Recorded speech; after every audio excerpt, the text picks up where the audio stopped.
দর্শক, সকল ভাষা শহীদ ও ভাষা সৈনিকদের প্রতি শ্রদ্ধা জানিয়ে শুরু করছি এনটিভির নিমন্ত্রণে। আপনাদের সঙ্গে আছি আমি নুসহাত সাওম। দর্শক, এনটিভি নিমন্ত্রণের আজকের আয়োজনে থাকছে সংস্কৃতি, এনটিভি অনুষ্ঠান সূচি ও আলাপন। প্রথমেই সংস্কৃতি।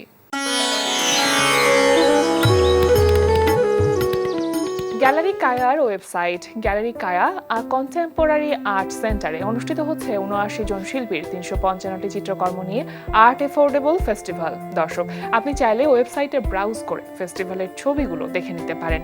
ফেস্টিভ্যাল চলবে ২৮ ফেব্রুয়ারি পর্যন্ত। এবার এনটিভি অনুষ্ঠান সূচি। এবার জানিয়ে দিচ্ছি এনটিভির আজ রাতের বিশেষ বিশেষ অনুষ্ঠানগুলির সময়সূচি। সন্ধ্যা ৬টা ১৫ থাকছে সমসাময়িক বিষয় নিয়ে অনুষ্ঠান সংলাপ প্রতিদিন।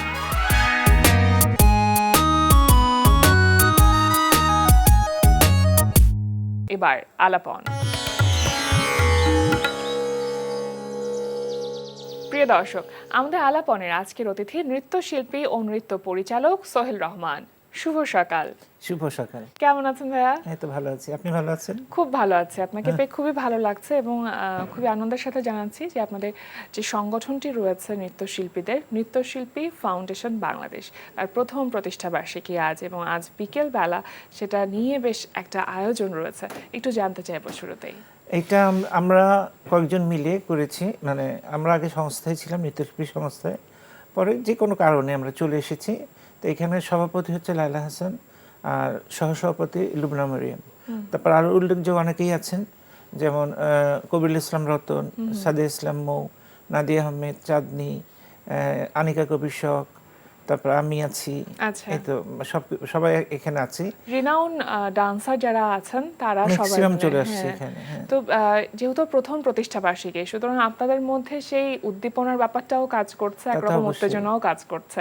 সবকিছু মিলিয়ে আসলে আয়োজনটা কেমন হতে চলেছে? ইনশাআল্লাহ ভালো হবে আমি মনে করি, কারণ আমরা চেষ্টা করি নতুন কিছু দিতে। ফাউন্ডেশন থেকে আমরা অনেক কাজ করেছি, যেরকম আমরা ওই গ্রাম জেলায় টেলায় যে আমরা ওয়ার্কশপ করিয়েছি। তারপর আমরা চেষ্টা করি আবার ভারত থেকে গুরুজি এনে ওয়ার্কশপও করিয়েছি।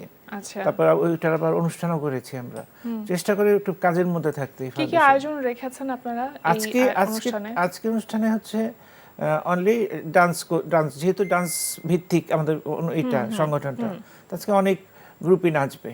আচ্ছা, আমার গ্রুপ আছে। নতুনরাও কি পার্টিসিপেট করছে? হ্যাঁ, নতুনরাই ম্যাক্সিমাম করছে।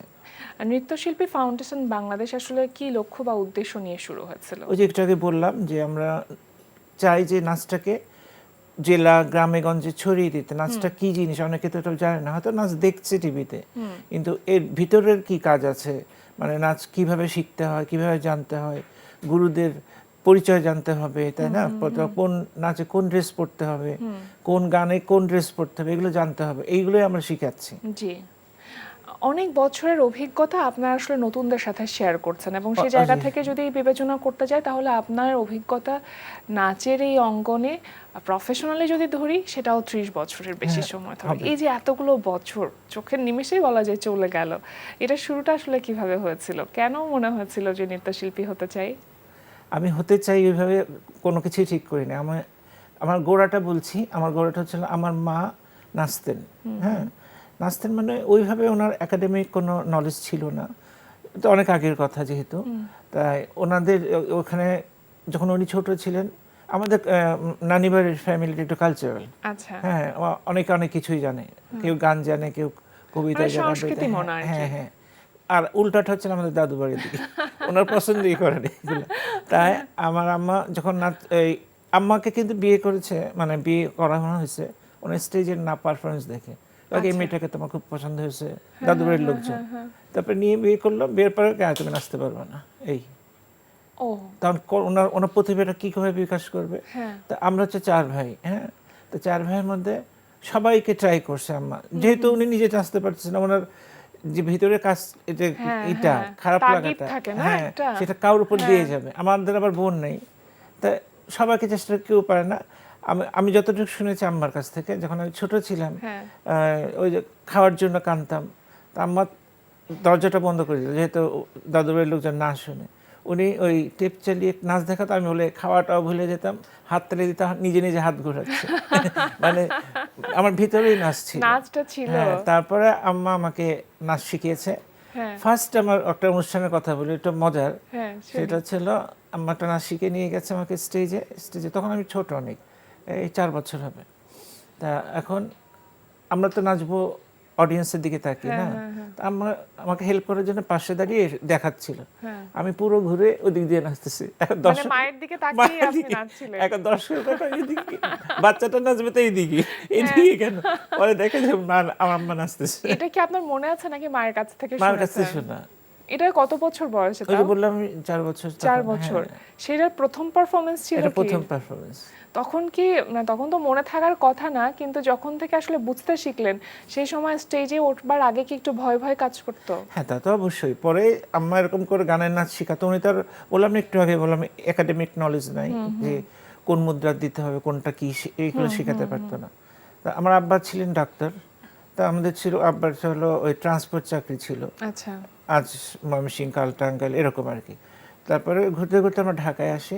তার আম্মা মনে মনে ঠিক করলো যে ও যে নাচি এত পছন্দ করে, তো ওর একটা একাডেমিতে ভর্তি করে, যেটা দরকার, একাডেমিক নলেজ দরকার অবশ্যই। হ্যাঁ, আমার এইসব নাচ দিয়ে তো কোনো লাভ হয় না। তারপরে আমাকে বুলবুল একাডেমিতে ভর্তি করে দিয়েছে। সেটাও আমার অনেক কম বয়সে, আমি তখন বোধহয় আমার এই 12 এরকম হবে। তারপরে ভর্তি করে দিয়েছে। আমার গুরুজি ছিল ওই যে মরহুম রাইজা খানম ঝুনু, বাহ। ওই যে নীনা আহমেদের বোন। হ্যাঁ হ্যাঁ, হ্যাঁ। তো ওনার কাছে শিখেছি। তো উনিও আমাকে এত পছন্দ করতো, মানে ধরে ধরে হাত ধরে ধরে শিখিয়েছে।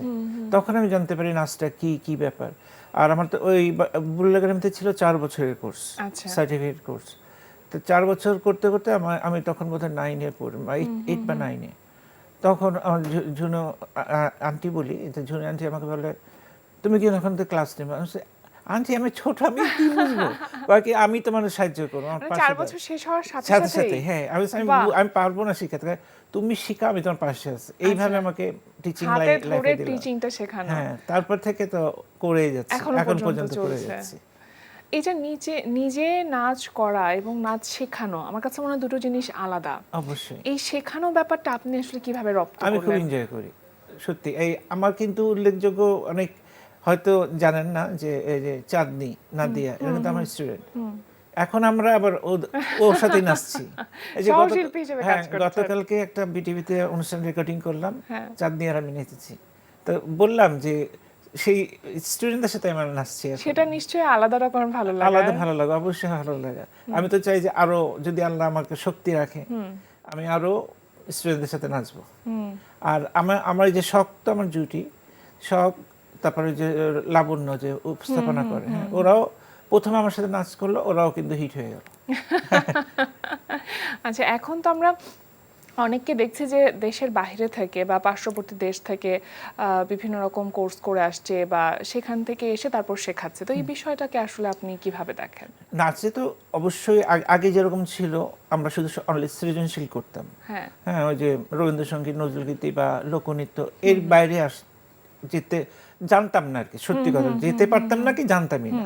তারপর এখন যারা আসছে নতুন নতুন ছেলেপেরা বাইরে থেকে কন্টেম্পোরারি শিখে আসছে, ওই কন্টেম্পোরারিটা আবার ওরা মনে করেন যে রবীন্দ্রসঙ্গীত হচ্ছে ওইটার মধ্যে ঢুকিয়ে দিয়েছে। হ্যাঁ হ্যাঁ, মানে একটা ফিউশন একটু চেঞ্জ আসছে, নতুনত্ব আসতেছে। এইটা আবার দর্শকরা খুব ভালোভাবে গ্রহণ করেছে। কারণ একটু পরিবর্তন আসা উচিত, একঘেয়েমি তো সবসময় ভালো লাগে না। কারণ নাচটাকে তো অনেকে বুঝে না, মনে করে কি হাত পা ঘোরাচ্ছে, নর্মাল দর্শক যারা, তো কন্টেম্পোরারি দিলে ওদের একটু মজা পায়। তখন আমরাও এটা চেষ্টা করছি ঢুকানো কন্টেম্পোরারি। আচ্ছা, এমনিতে এখন তো আসলে অনেকজন কাজ করছে। এই নাচের যে অনুষ্ঠানগুলো সেটা কম্পারেটিভলি অনেকটা কমে গেছে। যেরকম আগে একটা সময় কোনো ফেস্টিভ্যাল মানেই টেলিভিশন চ্যানেলে নাচের অনেক অনুষ্ঠান থাকতো, সেই জায়গাটার সংখ্যা এখন অনেকটা কম। এখন একমাত্র বিটিভি ধরে রেখেছে আমাদের নাচের অনুষ্ঠান। আর অন্যান্য চ্যানেল, আগে প্রতিটা চ্যানেলে হতো, চ্যানেল আই, এই এনটিভি, আরটিভি, সব চ্যানেলে আমাদের নাচ যেত ঈদের সময়। এখন কি মনে করেন, মানে এটার পেছনে কারণটা কি, বা এখান থেকে আসলে বের হবার উপায়টা কি? এইটার কারণটা আমি বলবো, ওই যেটা বললাম, কর্তৃপক্ষই জানে কেন ওনারা ডাকেন না। এটা ব্যয়বহুল কিনা তাও তো জানি না, মানে ব্যয়বহুল তো হওয়ার কথা না, না সবই তো আমরা আনছি, ড্রেস আনছি, সবই তো গানটা আমরা আনছি, ওরা তো খালি ক্যামেরা ধরে রাখবে, কেন ধরছেন না সেটা তো আমি জানি না। এখন অনেক সময় দেখি না আমরা যে খুব অল্প সময়ের জন্য হয়তো সে নাচ শিখেছে, কিন্তু সে কন্টেন্ট বানাচ্ছে এবং অল্প কিছু কন্টেন্ট বানিয়ে সে দর্শকদের কাছ পর্যন্ত পৌঁছতে পারছে খুব সহজে। কাজটা অনেক সহজ হয়ে গেছে, দর্শকদের কাছ পর্যন্ত পৌঁছানোটা অনেক সহজ হয়ে গেছে। এই বিষয়টা কি মানে আমরা কি ইতিবাচকভাবে দেখব, নাকি নেতিবাচক প্রভাবটাও রয়েছে সমাজে? ইতিবাচক হওয়া যায়, কারণ কি বলছি যে এখন তো টিকটকের যুগ, সহজে পরিচিতি পেয়ে রিলসের যাচ্ছে। যুগ। হ্যাঁ, রিলসের যুগ, এটা সহজে পরিচিতি পেয়ে যাচ্ছে, যেটা আমরা কষ্ট করে এত বছর ধরে করেছি। হ্যাঁ। তারপরে এখন হয়তো আমাদের মানুষ মনে রাখে, যে চিনে যে এই যে সোহেল রহমান নাচে, বা শায়মারা নিপা নাচে, শিবলি মোহাম্মদ নাচে, কিন্তু এখন এরা আসছে ঠিকই, কিন্তু এরা কিন্তু ওইভাবে ধরে রাখতে পারবে না। ওরা হয়তো কয়েকটা রিল করে দর্শকদের দেখালো, কিন্তু ধরে রাখতে পারবে না হ্যাঁ। যদি গোড়া না জানে, ভালো করে নাচটা না জানে, ওরা পারবে না। আমি মনে করি এটা। আপনি তো এখন শেখাচ্ছেন, নতুনদের মধ্যে নাচের প্রতি সেই ডেডিকেশনটা কি আগের মতন আছে? মানে আপনারা যে পরিমাণ প্যাশনেটলি নাচটাকে ধরে রেখেছেন, সেটা কি নতুনদের মধ্যে দেখতে পান? আমি এটাতে দোষ দিব পুরা অভিভাবকদের। করে কি যে আমি স্টুডেন্টদের শেখাই, তো তা 1 বছর বা 1.5 বছর শেখার পরে বাপ মারাই বলে, স্যার কবে টিভিতে দেবেন, কবে স্টেজে দেবেন, আমার মেয়ে দেখতে চাই। তা এতে তো শেখার কোনো আগ্রহ থাকলো না। ওই বাচ্চাটা তখন ইন্টারেস্ট পাই যে আমি তো টিভিতে নাচবো, টিভিতে। কিন্তু আমরা কিন্তু শিখেছি অনেকবার, তারপরে অনুষ্ঠান করতাম। আর আমাদের সময় একমাত্র ছিল বিটিভি, তাই না? পরে তো এই চ্যানেলগুলো হয়েছে। তাই তখন আমাদের ওই শেখার আগ্রহটা বেশি ছিল। জানি যে বিটিভিতে হয়তো কোনো অকেশনালি নাচ যাবে, তখন আমরা নাচতাম। তাই এখনকার বাচ্চাদের সেটা নাই, এটাই বল। আপনি আসলে কি মনে করে নৃত্যশিল্পী হতে চেয়েছিলেন? মানে কিছু কি মনে হয়েছিল যে এই যে একটা ভাবনা কাজ করে যে দর্শকদের সামনে নাচবো বা টেলিভিশনের পর্দায় আমাকে দেখা যাবে, এই ফ্যাসিনেশনটা কি আপনার মধ্যে কখনো কাজ করতো? না, এটা তো খুব অবশ্যই করে, সব নৃত্যশিল্পী করে, যে আমার নাচটা কেমন হবে, দর্শক আমাকে কিভাবে নেবে, তো অবশ্যই চাই। হ্যাঁ। হ্যাঁ, এটা তো ওই জন্যই নাচটা শেখা। আর আমি প্রথমেই বলেছি যে নাচটা আমি নিজের থেকে শিখিনি, আমার মা শিখিয়েছে। তাই উনি ধরে ধরে শিখেছে। আমার বড় গুরু বললে উনি আমার মা, গুরু, আমার ফার্স্ট গুরু। সেকেন্ড তো রাইজা খানমের জন্য, আর লাইলা হাসান আমার গুরু ছিলেন। এতগুলো বছর পর যদি পেছন দিকে ফিরে তাকান, কোনো আক্ষেপ কাজ করে কি? না, আমার কোনো রকম আক্ষেপ কাজ করে না। আমি পেয়েই আসছি, মানে কিছু হারাইনি আমি মনে করি না। মানে অনেকে আছে যে হারে আমি এই চ্যানেলে করতে পারলাম না, এই নাচটা করতে পারলাম না, এই স্টেজে করতে, আল্লাহ আমাকে ইনশাল্লাহ অনেক কিছু দিয়েছেন। আমি দেশ বিদেশে বহুবার গিয়েছি, মানে মনে হয় না কোনো দেশ বাকি আছে, নাচ নিয়ে গিয়েছি, শুধু বেড়াতে না। হ্যাঁ, তারপরে দেশে তো দেশের প্রতিটা জেলা নেচেছি, আমার সব হয়ে গেছে, তো আক্ষেপের কিছু নেই আমার। আপনি যেহেতু কোরিওগ্রাফার হিসেবেও কাজ করছেন, সুতরাং একজন নৃত্য পরিচালকের দায়িত্বটা আসলে অনেক বিস্তৃত থাকে। অনেক। তো সেই জায়গা থেকে যখন কোনো একটি নাচ কোরিওগ্রাফ করেন, কি ভাবনা কাজ করে? আমরা প্রথমে গানটাকে উপর নির্ভর করি, মানে কি গান হচ্ছে সেই গানটার সাথে আমরা মুদ্রা ঠিক করি, যে এই গানে এই মুদ্রা যাবে। তারপরে ড্রেস আপ, কস্টিউমের ব্যাপারটা। কি এটার সাথে কোনটা ম্যাচিং করবে, এইভাবে চিন্তা করি। আর যখন পরিচালক হিসেবে দায়িত্ব থাকে, তখন তো প্রতিটা মনে করেন যে ছেলে মেয়েদের প্রতি আমার একটা দায়িত্ব থাকে, যে ওরা ঠিক মতো ড্রেস পরছে কিনা, মেকআপটা ঠিক হয়েছে কিনা, সব দিকে আমাদের খেয়াল রাখতে হয়। আর প্র্যাকটিসটা করাতে হয় অনেক দিন। একটা মঞ্চে গেলে একটা নাচ করাবো, মিনিমাম আমরা 7 দিন প্র্যাকটিস করি, যাতে একরকম লাগে দেখতে, সিঙ্ক থাকে, দলীয় মানে একরকম। অনেক আছে একজন হাতে উঠালে একটা নামালো, এটা তো দেখতে বাজে না। ডুয়েট নাচলে সেটা আলাদা কথা। মানে আমরা যদি ভুলেও যাই, মনে করেন আমি শখের সাথে নাচছি, তা ভুলে গেলে আমি শখের একটা ঘুরাই দিই, এটা তো দর্শক বুঝবে না যে কি হয়েছে, মানে আমাদের মধ্যে তো ভুলে গেছি, ওইটা দর্শকরা বুঝবে না। এরকম কি হয় সাধারণত? হ্যাঁ, হয়েছে। এই যে বললাম, এই কথাটা তো এই জন্যই বললাম। এই যে বিভিন্ন জায়গায় গিয়েছেন দেশের বাহিরে, সব থেকে বেস্ট মেমোরি যদি বলি, কোন ডান্স পারফরমেন্সের জন্য ছিল এবং সেটা কোথায়? সেরকম তো অনেকেই আছে, আমি কি কোনটা বলবো সেটা। আমি একটা অভিজ্ঞতা বলি। আমি এই বাংলাদেশে শিবলি মোহাম্মদের কাছে কথকের কোর্স করেছি আমি প্রায় 2 বছর। আচ্ছা। তারপর একবার শিবলি ভাই আমি দিল্লি গেছে, ও বলছে চল আমার গুরুজির সাথে দেখা করে আসি, ওই যে মহারাজজি, আচ্ছা। হ্যাঁ, উনি ওনার কাছে গেছি, তারপরে উনি শিবলি ভাই পরিচয় করে দিলে, ও কিন্তু আমার কাছে কথা শিখেছে। হ্যাঁ, তখন গুরুজি বললো, হ্যাঁ দেখাও তুমি কেয়া শিখা। হ্যাঁ, হ্যাঁ। তারপরে তবলা বাজাচ্ছে, আমি সব ভুলে দাঁড়ায় আসছি। মানে গুরুজিরে দেখে আমার সব উল্টা পাল্টা হয়ে গেছে, যে আমার নাচ কি করব, আমার কিছুই মনে নাই। কিছুই মনে নেই। পরে কি নাচতে পেরেছিলেন? পরে ওই গুরুজি বুঝে গেছে যে ঠিক আছে, বুঝতে পারছি, ফোন হবে না। এইটা একটা মজার অভিজ্ঞতা। খুবই ভালো, এবং শুনে খুব মজা পেলাম আমি। আর নাচের জন্য কস্টিউম যতটা ইম্পর্টেন্ট, মেকআপটাও আসলে ইম্পর্টেন্ট। দুটাই। তো আপনার নিজের মেকআপ কি নিজেরই করা হয়? মাঝে মাঝে করতে হয়, সব জায়গায় হয়তো কোনো একটা স্টেজে গেলাম, মেকআপ ম্যান পাচ্ছি না, বা মেকআপ ম্যানরা নায়িকা নিয়ে ব্যস্ত, হ্যাঁ। বা মেয়েদের নিয়ে ব্যস্ত, তখন নিজেটা নিজে করতে হয়। আর এটা শিখেছি মেকআপ ম্যানদের কাছ থেকে, ওনারা হ্যাঁ। কোনটা প্রথমে দিচ্ছে, তারপর পাউডার দিচ্ছে, এই দিচ্ছে, এইভাবে শিখেছি। এই যে একজন ছেলে আসলে নৃত্যশিল্পী হিসেবে তৈরি করবে নিজেকে, সেটা যখন আপনারা শুরু করেছিলেন তখন আসলে একটা অন্যরকম মিথ ছিল, যেটা করা যাবে না বা এরকম কোনো কিছু। তো সেই জায়গাটাতে কি কখনো চ্যালেঞ্জ মনে হয়েছে কিনা আপনার? অবশ্যই, আগে তো অনেক কথা শুনতে হতো ছেলেদেরকে, ছেলেরা কেন নাচবে, এই সেই। আমার বন্ধু বান্ধব বলতো, কেন নাচিস তুই, এই করিস কেন। হ্যাঁ, কিন্তু আমি যদি তখন ছেড়ে দিতাম, তাহলে আজকে আমি সোহেল রহমান হতে পারতাম। অবশ্যই না। আমি অবশ্যই জিদ করছি যে হ্যাঁ আমি নাচি, আমার ইচ্ছা করে, আমার ভালো লাগে, তাই নাচি। আর এই নাচের প্রশংসা তোরাই করবি দুদিন পরে, দেখিস।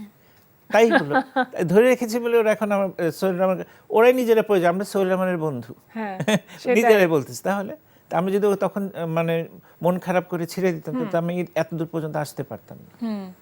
এখন আপনার সাম্প্রতিক ব্যস্ততা আসলে কি নিয়ে আছেন, মানে নাচকে ঘিরে নিয়ে যদি বলি? এখন সেরকম একটা নাচ হচ্ছে না, কারণ এই যে সামনে ইলেকশন, যার কারণে নাচের এটা কমে গেছে। হ্যাঁ, ইভেন্টস গুলো একটু কম। ইভেন্টস কম। হ্যাঁ, কিন্তু এই বিটিভিতে বললাম, ভিডিও কালকে করে আসছি, এর আগেও করেছি। বিটিভি ভিত্তিক নাচটা করা হচ্ছে, স্টেজ পারফরমেন্স খুব কম হচ্ছে।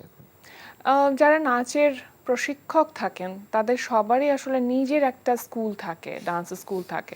তো সেই জায়গাতে আপনাকে এখনো নিজের ডান্স স্কুলে আমরা পাইনি, বা সেখানে পাচ্ছি না। তো এটার কারণটা কি, বা সেটা নিয়ে কোনো পরিকল্পনা আছে কিনা? আমি আপাতত আছি বুলবুল ললিতকলা একাডেমি বাফাতে, দীর্ঘদিন ধরেই আছি। তা ওইটা ওর প্রতি তো একটা মায়া পড়িয়ে যায় দীর্ঘদিন থাকলে। আর নিজের যে স্কুল আমার দেওয়ার ইচ্ছা আছে, ভবিষ্যতে দেওয়ার ইচ্ছা আছে, এই জন্য। কারণ দুটো একসাথে আমি চালাতে পারবো না, কারণ তখন আমার বুলবুল একাডেমি ছেড়ে দিতে হবে, তারপর আমি আমার নিজেরটা চালাতে প্রতিষ্ঠানটা। সেই জন্য আমি চেষ্টা করছি যে আস্তে আস্তে আমি সরে আসবো। এমনি সামনের দিনগুলোতে কি পরিকল্পনা আছে, কি চিন্তা আছে? আমি একটা নতুন নৃত্যনাট্য তৈরি করতে চাই। আচ্ছা। ওইটার জন্য আমি মানে করছি, প্রস্তুতি নিচ্ছি। হ্যাঁ, এইটাই আমার পরিকল্পনা। আচ্ছা, অনেক অনেক শুভকামনা আপনার জন্য। একেবারে শেষের দিকে চলে এসেছি, আজকে আমাদের আমন্ত্রণে সাড়া দিয়ে আপনি এসেছেন, সেজন্য আপনাকে অসংখ্য ধন্যবাদ। আপনাকেও ধন্যবাদ, এনটিভিকেও ধন্যবাদ, এনটিভির দর্শকদেরও ধন্যবাদ। প্রিয় দর্শক, আমরা চলে এসেছি অনুষ্ঠানের শেষ প্রান্তে। অনুষ্ঠান সম্পর্কে আপনার মতামত জানাতে মেইল করুন এনটিভি নিমন্ত্রণে @ntvbd.com। বিশ্বের যে কোনো প্রান্ত থেকে যে কোনো সময় এনটিভি নিমন্ত্রণে দেখতে ভিজিট করুন আমাদের পূর্ণাঙ্গ ওয়েব পোর্টাল www.ntvbd.com। এছাড়া এনটিভি সব জনপ্রিয় অনুষ্ঠান ও খবরের আপডেট পেতে ভিজিট করুন আমাদের ইউটিউব চ্যানেল ও ভেরিফাইড ফেসবুক পেজে। সবার মঙ্গল কামনায় আজকের মতো এখানেই শেষ করছি। সবাই ভালো থাকুন, সুস্থ থাকুন, সুন্দর হোক আপনার প্রতিটি মুহূর্ত।